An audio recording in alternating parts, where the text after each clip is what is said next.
The Landlady. Billy Weaver had travelled down from London on the slow afternoon train, with a change at Swindon on the way, and by the time he got to Bath it was about 9 o'clock in the evening, and the moon was coming up out of a clear, starry sky over the houses opposite the station entrance. But the air was deadly cold, and the wind was like a flat blade of ice on his cheeks. "Excuse me," he said, "but is there a fairly cheap hotel not too far away from here?" "Try the Bell and Dragon," the porter answered, pointing down the road.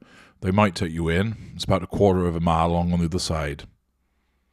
Billy thanked him, and picked up his suitcase and set out to walk the quarter mile to the Bell and Dragon. He had never been to Bath before. He didn't know anyone who lived there. But Mr. Greenslade at the head office in London had told him that it was a splendid city. "Find your own lodgings," he had said, "and then go along and report to the branch manager as soon as you've got yourself settled." Billy was 17 years old. He was wearing a new navy blue overcoat, a new brown trilby hat, and a new brown suit. And he was feeling fine. He walked briskly down the street. He was trying to do everything briskly these days. Briskness, he had decided, was the one common characteristic of all successful businessmen. The big shots up at head office were absolutely fantastically brisk all the time. They were amazing. There were no shops on this wide street that he was walking along, only a line of tall houses on each side, all of them identical. They had porches and pillars and 4 or 5 steps going up to their front doors. And it was obvious that once upon a time they had been very swanky residences, but now, even in the darkness, he could see that the paint was peeling from the woodwork on their doors and windows, and that the handsome white facades were cracked and blotchy from neglect. Suddenly, in a downstairs window that was brilliantly illuminated by a street lamp knocked 6 yards away, Billy caught sight of a printed notice propped up against the glass in one of the upper panes. It said, "Bed and breakfast." There was a vase of yellow chrysanthemums, tall and beautiful, standing just underneath the notice. He stopped walking. He moved a bit closer. Green curtains, some sort of velvety material, were hanging down on either side of the window. The chrysanthemums looked wonderful beside them. He went right up and peered through the glass into the room, and the first thing he saw was a bright fire burning in the hearth.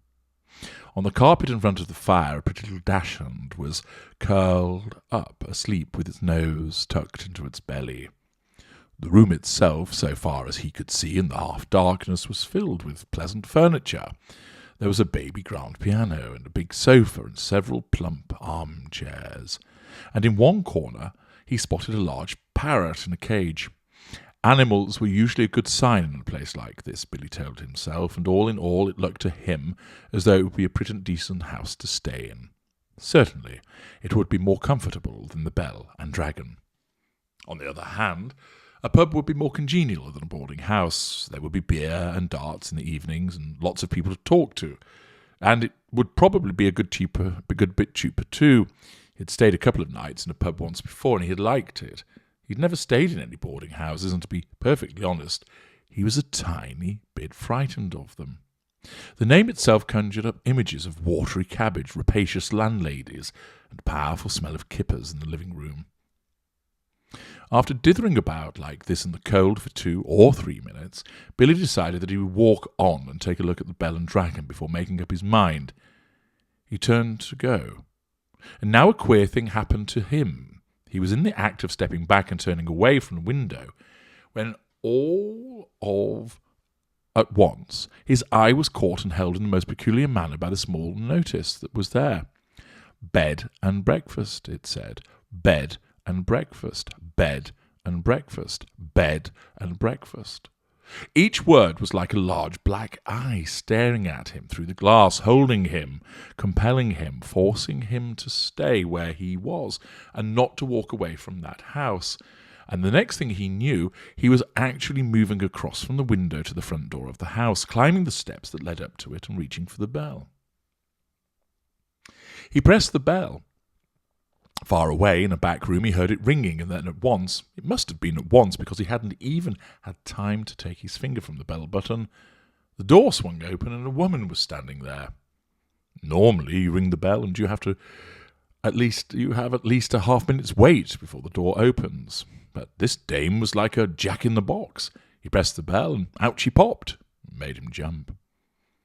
She was about 45 or 50 years old, and the moment she saw him, she gave him a warm, welcoming smile. "Please, come in," she said pleasantly.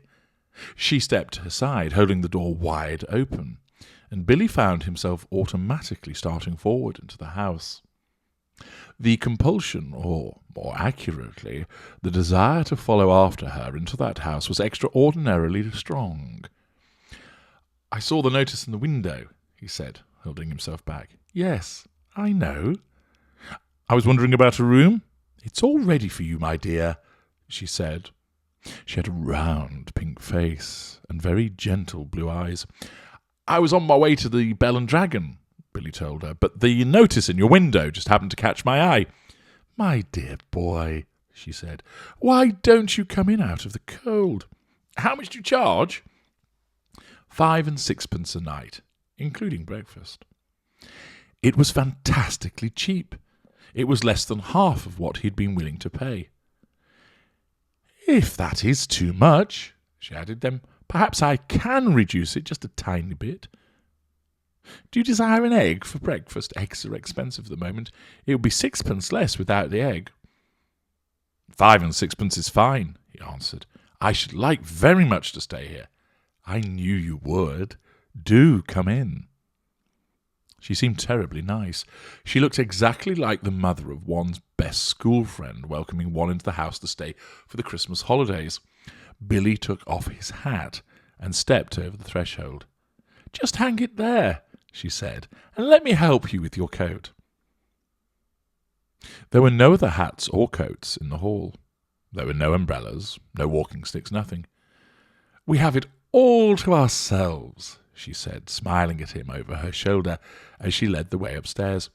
"You see, it isn't very often I have the pleasure of taking a visitor into my little nest."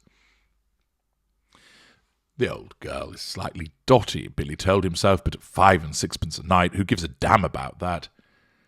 "I should have thought you'd be simply swamped with applicants," he said politely. "Oh, I am, my dear, I am, of course I am. But the trouble is that I'm inclined to be just a teeny-weeny bit choosy and particular, if you see what I mean." "Yes. But I'm always ready. Everything is always ready, day and night in this house, just on the off chance that an acceptable young gentleman will come along. And it is such a pleasure, my dear, such a very great pleasure when now and again I open the door and I see someone standing there who is just exactly right."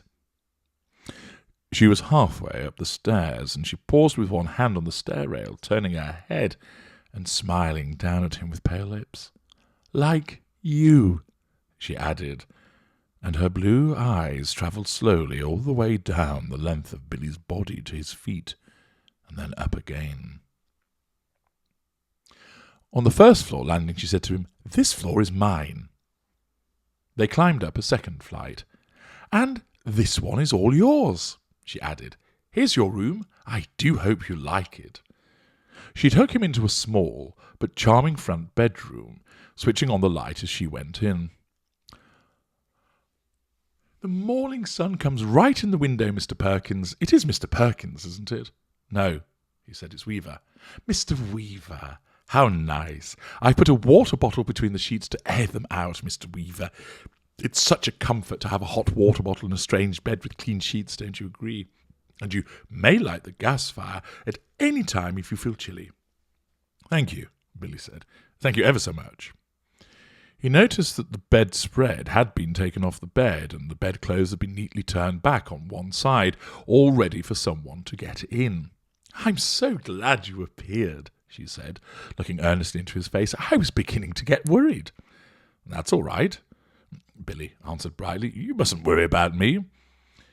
He put his suitcase on the chair and started to open it. "And what about supper, my dear? Did you manage to get anything to eat before you came here?" "I'm not a bit hungry, thank you," he said. "I think I'll just go to bed as soon as possible, because tomorrow I've got to get up rather early and report to the office." "Very well, then.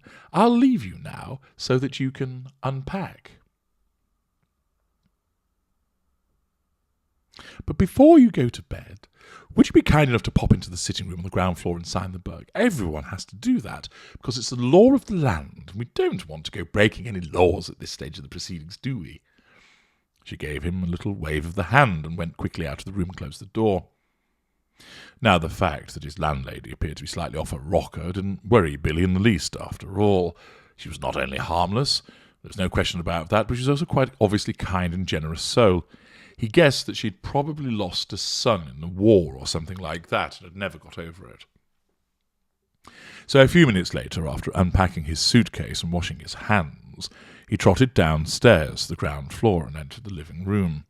His landlady wasn't there, but the fire was glowing in the hearth, and the little Dachshund was still sleeping in front of it. The room was wonderfully warm and cosy. "I'm a lucky fellow," he thought, rubbing his hands. "This is a bit of all right."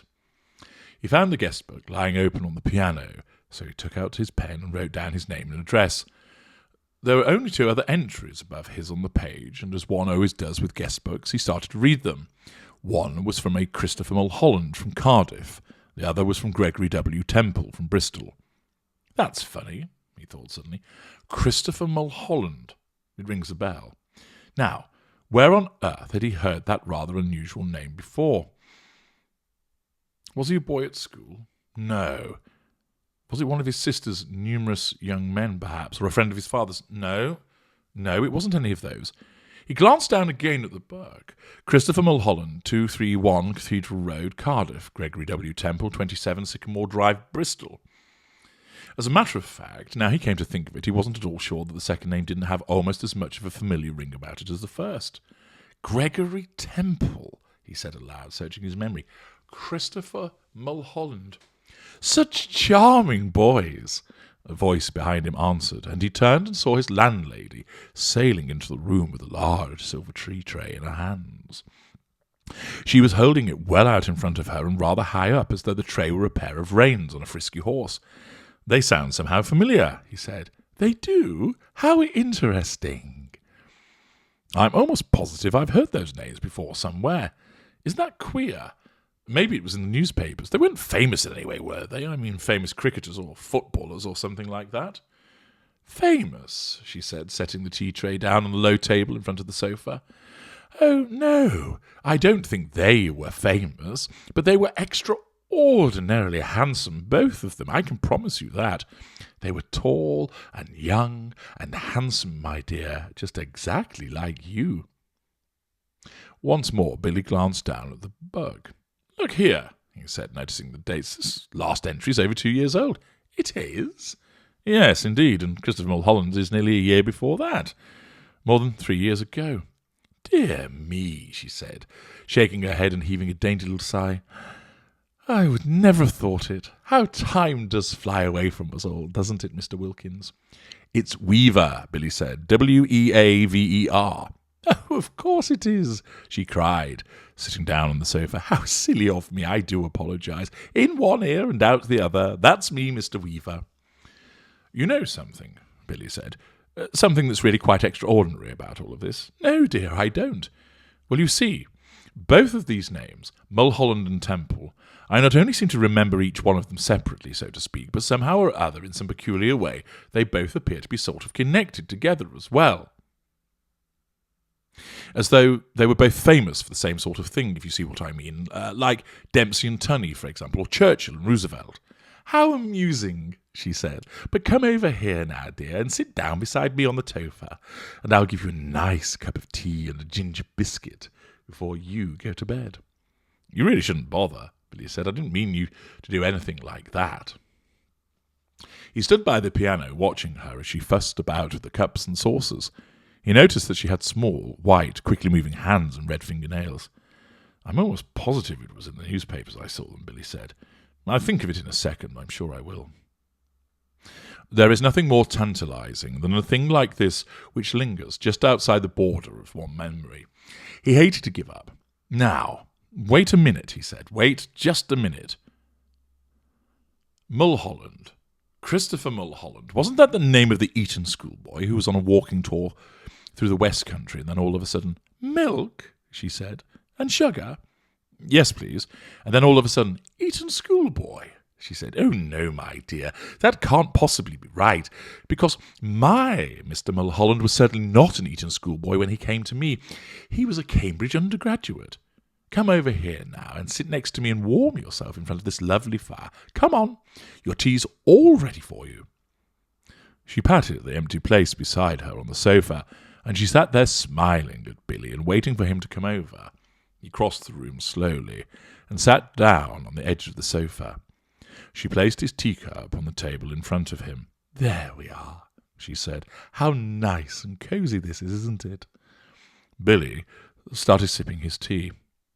She did the same. For half a minute or so, neither of them spoke, but Billy knew that she was looking at him. Her body was half turned towards him, and he could feel her eyes resting on his face, watching him over the rim of her teacup.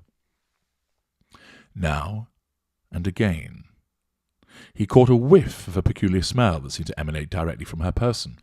It was not in the least unpleasant, and it reminded him...